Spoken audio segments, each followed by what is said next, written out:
Hello. In this video, we're going to be talking about how to use Echo 360, the universal capture software. How to take kind of a movie, how to record your screen, and also how to upload that movie or also upload an MP3 sound file and then share that. So we need to go to Echo 360. You can see I've been there recently. So Echo 360, I just did a search for it. Here we are. Now I'm going to log in.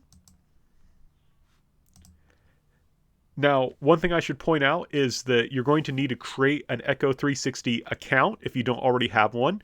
You can use your Lander email to create that account. In fact, that's what you need to do, but you can't log in using your Lander credentials, right? So don't try and log in thinking, oh, I can just do what I use to log in with my email. It won't work. You have to actually set up the account using your Lander email. But I will log in now. And then I have it set to remember my password. You can see my password is a bunch of circles if you want to try and, log in under my credentials. And I will join in, and it will bring me to a screen like this.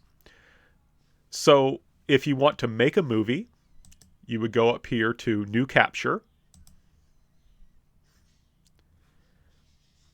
Now, you can see here, if you don't have Universal Capture downloaded, you'll need to download it. There's the Windows download right there. So you'll want to download this program I'm using. It doesn't take a whole lot of space. They have a Mac download, a Windows download. So you will download that. Very simple to do. Even a professor can do it.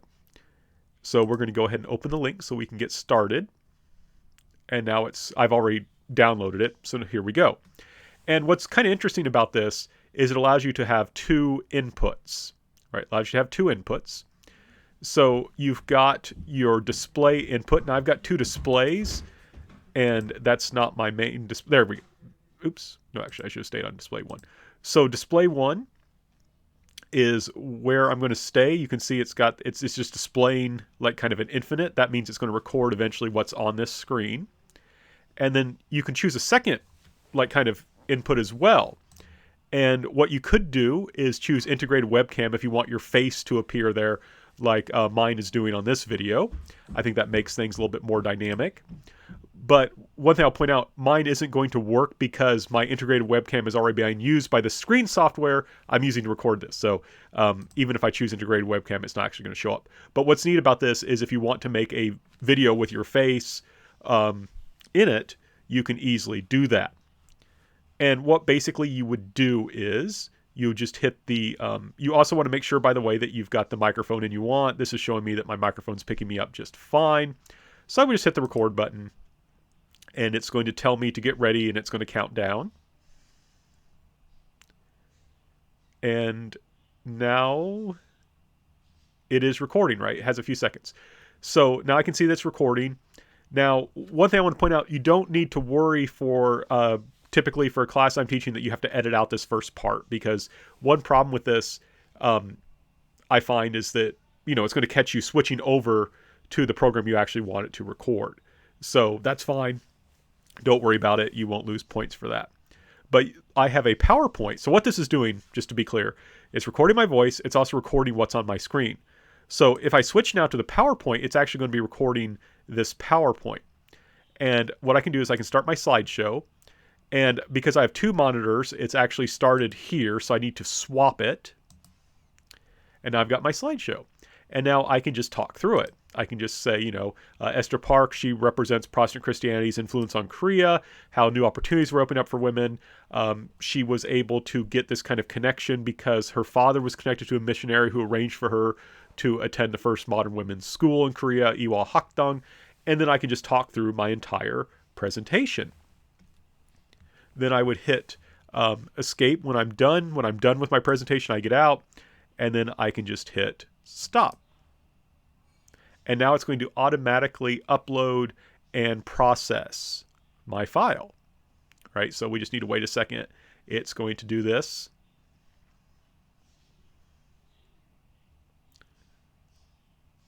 All right, still doing this. So we'll just give this a second to finish. You can see it's kind of working there in the background to get everything ready. Okay, capture complete. So I can view it if I want. I'm just going to hit close. And now, if we go back, we can get back. Let's see. So this is the screen we had initially. So when we're back here to our library, I'm actually going to hit the refresh button. So hopefully we can see that new content. And by the way, if you have trouble getting back in here, just reopen Echo 360 and it will take you back to something that looks like this, right? Remember we had hit the new capture button. That is now processing. So that's going to take a bit of time to start. But while we're waiting for that to process, I just want to show you, you've made your video, you've uploaded it. How do you share it, right? How are you going to share this video? This is a video I just made for practice. You notice if you highlight over it, you get these 3 dots. You click on that, you get the share. There's a share button, you click on that. You go up to links, you click links. No link has been added, you're going to add a link.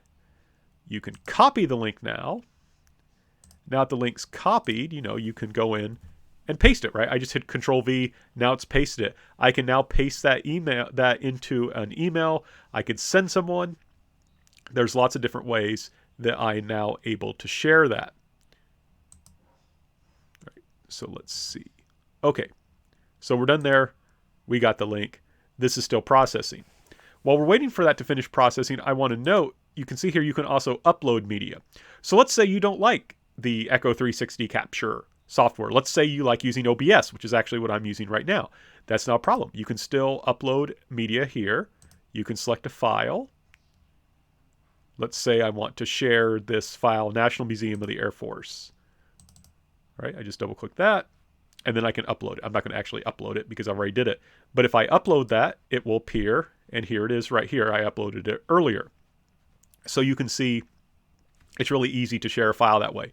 You can upload you can easily upload your own movie that way if you prefer to do another program you like better. This is also how you can share an MP3 file, right? You can also share an MP3 file that way. So you would upload your media that way, and then just like before, you can easily share it.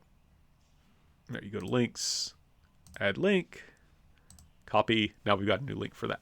So this is a nice, easy way to do this. Let's see if we can watch this at all. This is the video I made together with you. And now it is recording, right? It has a few seconds. So now I can see that's recording. Now, one thing I want to point out, you don't need to worry for typically... Let's skip ahead a bit, just to be clear. All right. And what I can do is I can start my slideshow. You can hear me talking? And because I have Protestant Christianity's influence on Korea, how new opportunities were opening up for women. And see, by sharing that link, then you can easily share this video. So easy stuff, right? This isn't particularly difficult. It just takes a little while to kind of get used to it.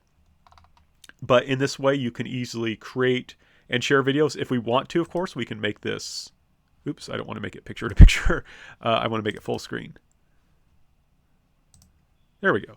So I can easily make it full screen. She was able to get this kind of connection because...